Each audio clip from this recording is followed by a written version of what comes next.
Hello and welcome to Money, Money, Money. I'm Sumaira Abdi. As India celebrates 75 years of independence, CNBC-TV18 has pledged to conduct a month-long awareness program on importance of long-term financial planning and wealth creation. Today, we focus on those who are just getting started in their careers. Savvy young Indians in their 20s and 30s have been flocking to the stock market in droves over the last 2 years. But as exciting as the stock market may sound, it is equally, if not more important for these millennials to have a holistic financial plan which is linked to their goals so that any downturn does not upset the apple cart. Joining in this endeavor is Vishal Dhawan of Plan Ahead Wealth Advisors, who will talk about getting started, especially for those in their late 20s and early 30s. Vishal, thanks very much for joining in.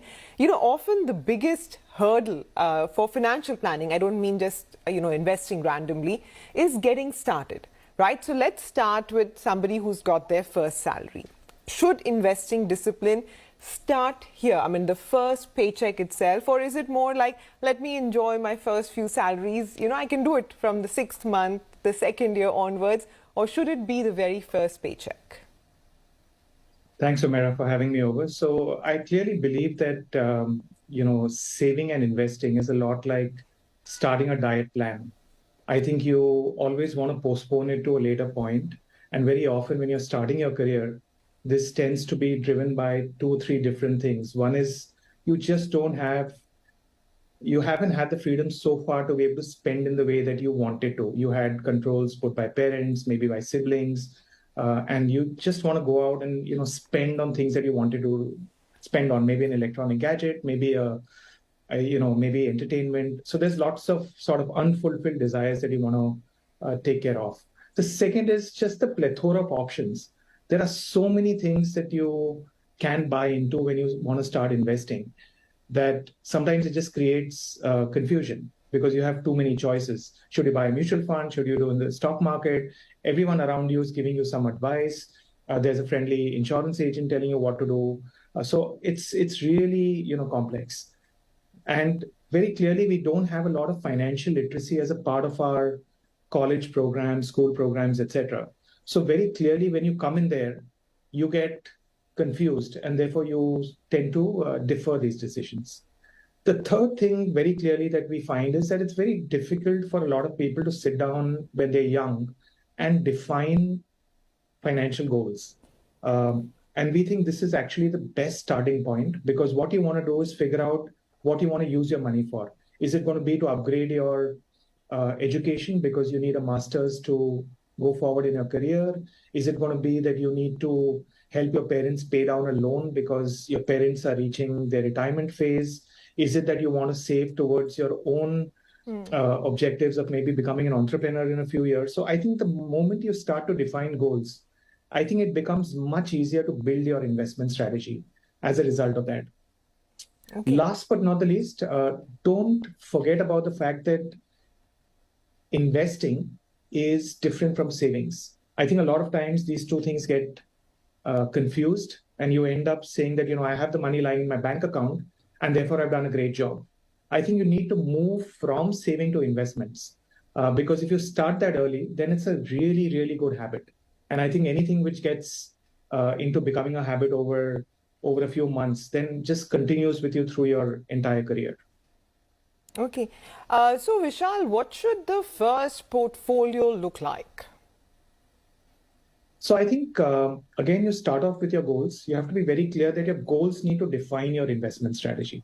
It should not be tax planning. It should not be what your friend is doing. It should not be what you've read somewhere saying that this is a place where you can invest in and make maybe great returns.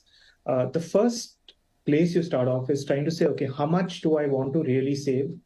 There are lots of very scientific ways to do it. But I think for a lot of people who are starting off, they want to do it in a manner where they use some thumb rules. So for example, there is a 50-30-20 thumb rule, which gets used very often, where you actually use 50% of your income on what you actually need to do or need to spend on. You have another 30% which goes to places which are desires, bonds, that sort of space.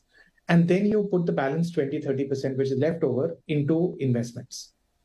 Now, once you've done that, your first portfolio needs to be driven once again by the goals that you have. So if you need the money, let's say after a year, because you're only going to take a year before you go to study, and you're going to use this as either the entire fee is going to come out of here, or it's going to become the down payment for an education loan, then you don't want to go into areas like the stock market, because clearly equities are not designed for very short investment horizons. You may deliberately use fixed income sort of instruments, debt mutual funds, bank deposits, those kind of instruments, simply because your goal is dictating your investment strategy.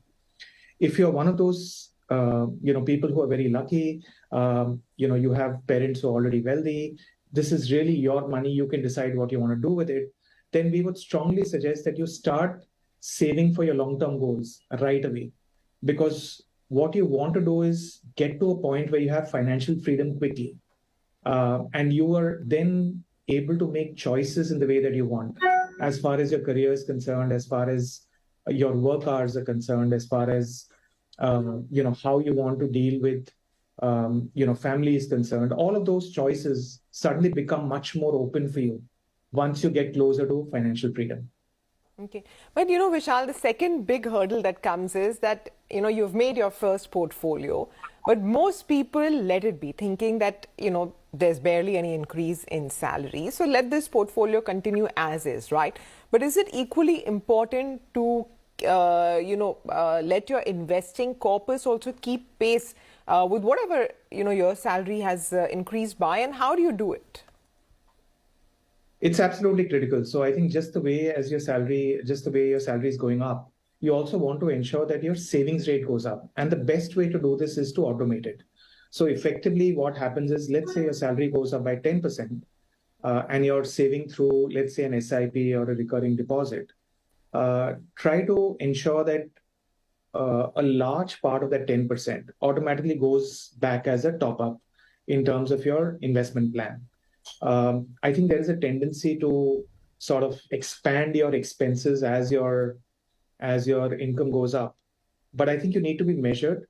Just ensure that at least half of the increase in compensation that has happened actually goes towards increasing your investments, and the other half can go and take care of inflation, plus some lifestyle changes that you might want to consider, but do that very prudently.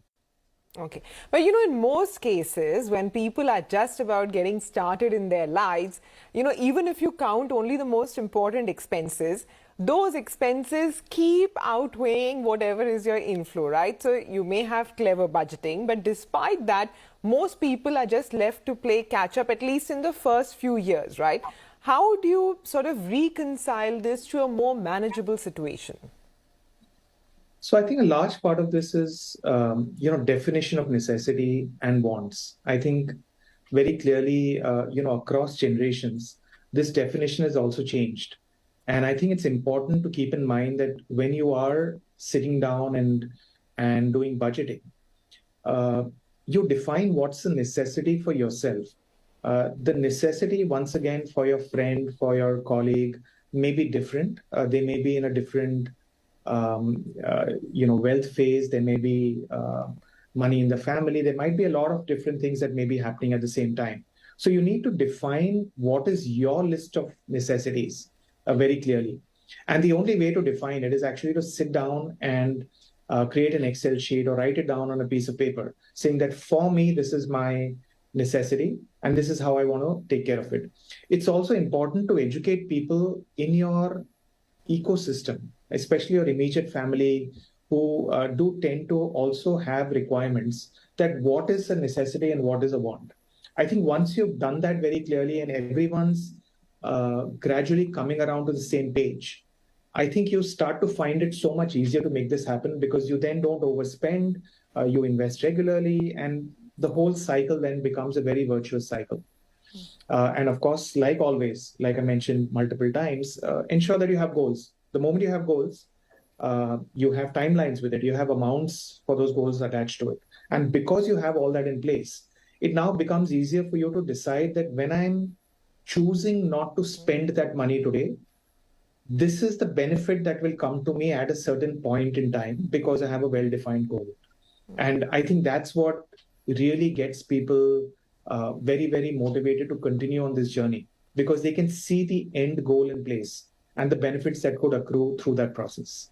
Yeah, that's true, actually. And, resurgent India, which is seeing ever expanding middle class, has a lot of rising aspirations. And it's today more important than ever, especially since we've come out after 2 years of a pandemic, to keep those aspirations in check. We, like, Vishal said, we must be very, very certain between wants and needs. We're going to take a very quick break. But on the other side, we're going to have, more aspects to this conversation.